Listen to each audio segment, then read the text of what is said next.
decided that all Minneapolis parks are now places of refuge for people experiencing homelessness.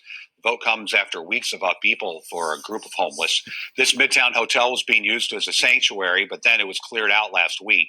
Since then, hundreds have been living in Powderhorn Park in South Minneapolis. As Susan Elizabeth Littlefield shows us, because of the vote, they are free to stay. Minneapolis parks serve as an escape for many. They will now legally be a place of refuge for others. Vaughn Yates lives in Powderhorn Park, a growing South Minneapolis encampment staffed by volunteers. The community came together, give all of their stuff, whatever they can get us. They give the blankets, tents, everything is possible. And to us, that is a godsend. The Minneapolis Park Board voted Wednesday night to make all parks places of refuge. What the vote by the park board essentially means is that if people are living in parks, park police cannot come and evict them or ask them to leave. It's so wrong, and there's 3 problems with it. Joe Tamburino is an attorney and downtown resident. Also, it violates many local ordinances. You cannot have human waste on public lands. You cannot have public drinking. Can't have public drug use. You can't have a public nuisance. It violates all of those laws. Housing advocates say with COVID and limited shelter space, it's necessary for now. The most important thing all of us need to understand is that the intention of people being here is for them to be here temporarily. The park board member who represents Powderhorn Park agreed, explaining his vote. We're not in the business of, the park board is not in the business of housing people, finding, building tents.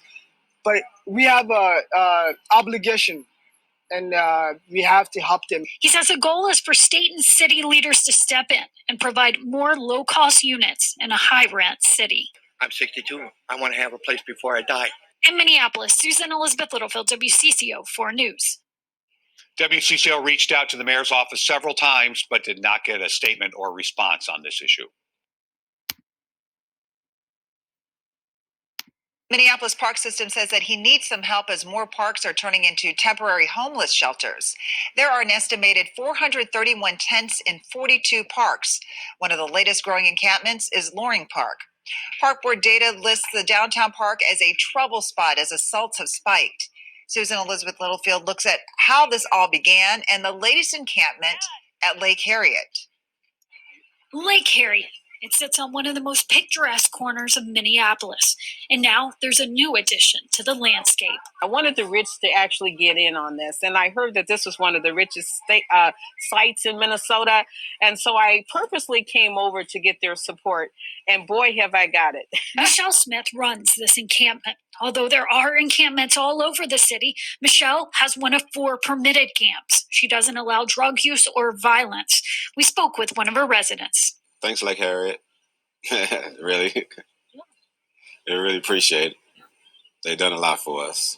Although Michelle says this camp has been flooded with donations and visitors like Vanessa, I've definitely woke up to a lot of things. Others worry it could become out of hand like the Powderhorn encampment. We spoke to administration at the park board who said the reason that it got to the point of tents in parks is all because of an executive order by the governor back in March. Park administrators say the order not to evict, plus the vote by the park board to make parks an area of refuge, has put them in a situation they aren't equipped for, saying, "We know that the park board is not the agency to solve the homeless crisis in Minneapolis, and sheltering homeless people temporarily in Minneapolis parks is not a safe, proper, or dignified form of housing." While shelters are in the works, park staff and others are asking the city, county, and state to provide immediate housing because it's Minnesota and winter is coming. At Lake Harriet, Susan Elizabeth Littlefield, WCCO 4 News. The park board is working to limit encampments to 20 parks with no more than 25 tents each. We asked Mayor Jacob Fry about what the city is doing for people who are living on the streets. Here's what he told us yesterday. The city is working on a number of different initiatives. First, based on harm reduction in and throughout our unsheltered homeless population, making sure that they're protected from COVID-19, that the areas are safe, that there are health and sanitary and cleanliness stations that are set up. The mayor says in the medium term, they plan to open shelters in the next year. A culturally sensitive shelter should be open by December 1st. A women's shelter is planned for the first quarter of next year. And a project is in the works with Catholic Charities for people needing hospice care or mental health assistance.